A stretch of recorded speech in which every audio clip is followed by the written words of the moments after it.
Hello everybody, welcome to Ikaika's Kitchen. We have a very special guest with us here today. This is Anissa Lucero with the Hawaii Ulu Co-op.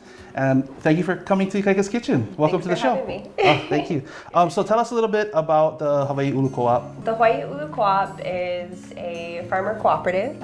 We aggregate breadfruit, ulu, and we process that into value-added products like steamed and frozen ulu, hummus, and ulu chocolate mousse. So the Ulu Co-op really provides this amazing service to the community of farmers and breadfruit farmers to where there is a promised market where we can take our fruit. So myself as a ulu farmer, we harvest our fruit from our 4-acre farm in South Kona. I think that's very useful for the everyday family or chef to be able to go to the store and pick up some ulu and not need to worry about finding an ulu tree or how do I, process this ulu myself. And you'll show us in a little bit how to do that. But I think that's great that we can have ulu in our refrigerator ready to go, recipe ready, right? There you go. And she taught me that. Recipe ready. You're going to show us how to process the ulu, right? Yeah, show us how definitely. that's done. So we have two different fruits here. Got this really big one that was at the top of the tree yesterday, and it's starting to crack because it just got so full of mana. And it started to soften, so it's beginning to ripen, and that's when the breadfruit starches turn into sugars. They start breaking down, so it becomes sweeter and more like banana and slightly fruity. And then here is the mature ulu, so it's nice and firm. This is going to be more like a potato. So you were saying earlier that, and I want to point this out, that the cracks on this more ripe ulu fruit is a good sign, right? If you're just going to eat it at home, for the co-op, they don't really like the cracks. They want it nice and mature. But for me, this is a really ono fruit. We like to steam the ulu. You could also bake it and roast it, put it straight on the fire.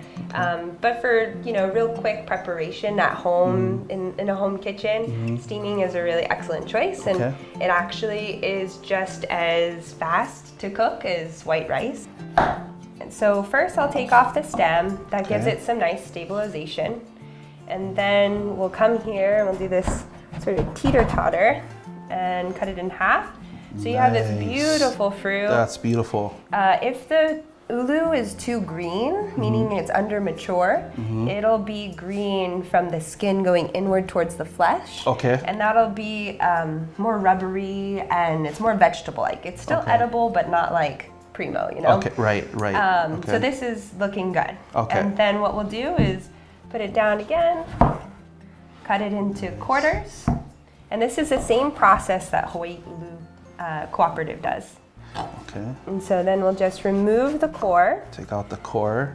It's still beautiful. This is a beautiful fruit. So those are the little ovules, like the little eggs of the ulu fruit. Nice. And so the fruit itself is like 1,500. It's 1,000 of flowers that eventually fuses together. Wow. And it forms the fruit. So you're eating 1,000 flowers when you eat ulu. And you were saying this is the Hawaiian variety that you brought today, right?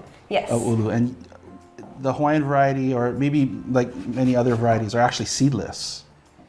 So Hawaiian variety is a seedless ulu, and there's some other ones that have less seeds, like ma'opo. That's a pretty common one here on the island.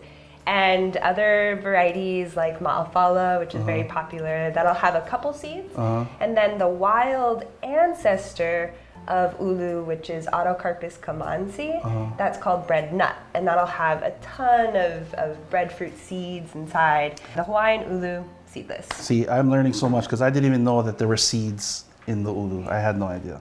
A little ulu hack, trick here, is to put lemon juice in your water, and that'll keep it from browning. Okay, so now on to this ulu. We'll cut this end.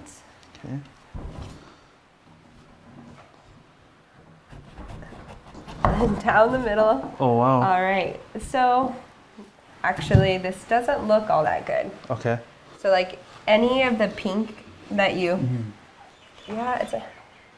Usually if there's like discoloration and pink, it's like becomes bitter. So yeah, we'll just cut this off. Okay. But you can smell it. It smells like a ripe guava, like when you cut open a guava. Yeah. Interesting. So that's like a good way to tell if it is good or not, is to smell your ulu. If it smells bitter, that means that the ripening process didn't go so well. It's kind of like putrefied or pilau. Okay. And then with the young ulu like this, if it smells grassy, then that means it's a little under mature. Okay. So those are ready to go in the steamer. How you tell that it's ready is you get a fork. Okay. And you come into the flesh and you break it apart. If it breaks easily, then that means it's good and done. Okay, so our ulu is done steaming. What are we going to be making? So yeah, twice cooking ulu is a good way to go, you know, for steaming and then frying. And today we're going to make Ulu Pajeon, which is a Korean savory seafood pancake. Ooh. I peeled the ulu quarters. And now I've cubed them, and so I'll add them to this mixing bowl, and I'll add in some coconut milk. Okay. And I want to use about a pound of ulu. Okay. So we're just gonna eyeball it here. And then I'm gonna put in maybe 2 tablespoons or so of coconut milk. And I'm just gonna kind of toss it together. And this is just going to help moisten the ulu. It also helps to bind it. Okay. And what's really beautiful about that is that coconut, right, is traditional Polynesian food, and it's traditionally made with ulu. Yeah. Right? That fa'alifu ulu in Samoa. They use coconut cream on the ulu. Oh yeah, they go together perfectly. In fact, I'll add a little bit more. Is there much of a coconut flavor in the banchan? No, the goal is not to have a coconut flavor. Okay. The goal is That's good to know. Is to use it for like a binding agent. While I'm mashing this, I'll have you saute the green bell peppers and the shrimp. Okay. So how did you get involved with farming ulu? Gosh, I got involved with farming ulu. Gosh, through being on the island and through wanting to learn more about sustainability.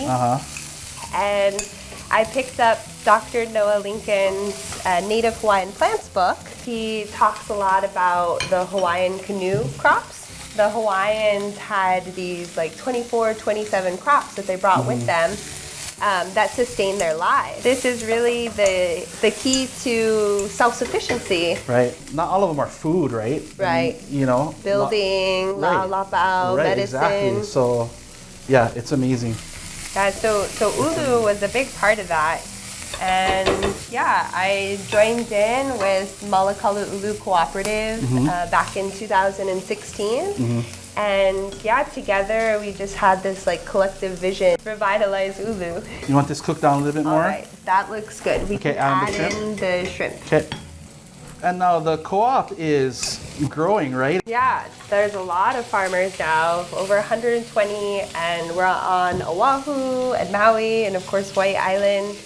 And people are starting to grow ulu because there's a promising market for it where right now the ulu is priced at $1 per pound. One tree can produce 300 pounds a year. If you have 100 trees and they're all producing 300 pounds, that's like 30,000 pounds of food. So that's $30,000 in revenue that potentially breadfruit could bring in. So yeah, people are gaining interest, not just because of the market, but also because of all of the benefits that ulu brings. We get carbon sequestration because it's a tree crop, and we're storing carbon, and we're also doing bioremediation, healing the soils, through putting more carbon back in it and invigorating microbial life. So yeah, breadfruit is an amazing crop.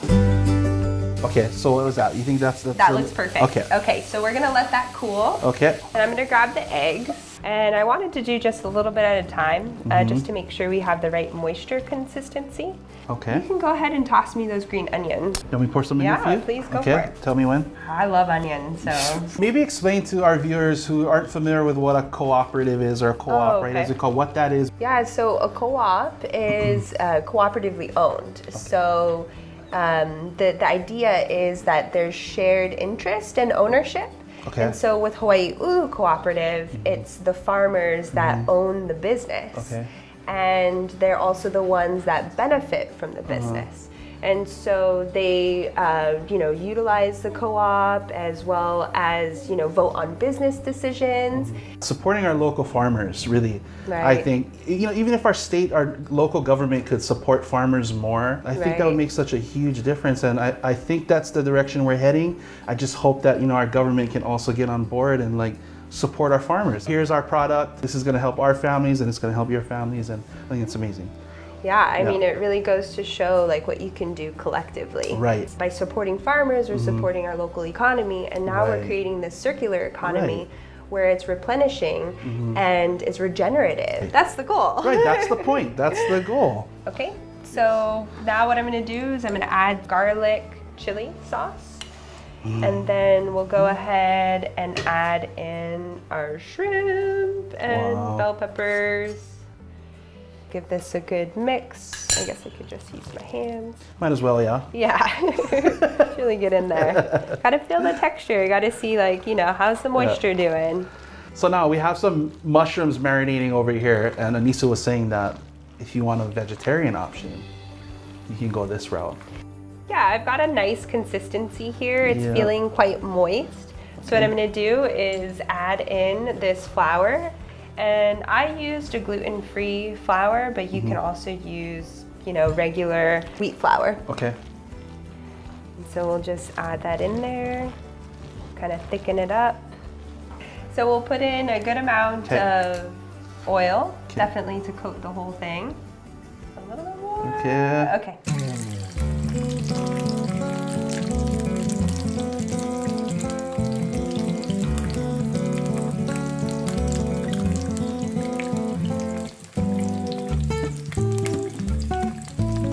But what do you normally eat this with? I just like to have it as a poo-poo and dip it in a little bit of shoyu and rice vinegar. Something that I grew up eating. It's one of my favorite Korean dishes. We would go out to eat with my family and they would have this. We'd even make it at home. Wow. See, it's a lot. You gotta just go for it. Yeah? I usually have a shield. Okay, yeah. So they're gonna be crispy. Oh yeah. Good. I think so. Okay. So for the sauce, we're gonna use 4 ingredients. That's shoyu, rice vinegar, green onion, and a little bit of sugar. Give it a little stir. Shoyu and sugar. I want to make a shirt that says shoyu sugar. That's what I want to make a shirt. Okay. And then I'll just go ahead and taste it. Oh yeah. I can tell already because why it's got shoyu sugar in it. I'm just gonna put just a little bit more tang. Boom. Okay, I think we're good. Okay, so Ulu Pajeon, it looks beautiful. It looks delicious. Can I try it? Oh my gosh, yeah. Go for it. Okay. You better. Okay. Okay. Let's go. I'm gonna take that piece. Okay. All right, and you gotta put the sauce, right? Yeah. Okay. Some of those fresh onions on there. Woo. Looking good. Okay. All right. Get it all in there. Okay. Make sure I got a shrimp. Yeah, that's important. Okay. I got shrimp.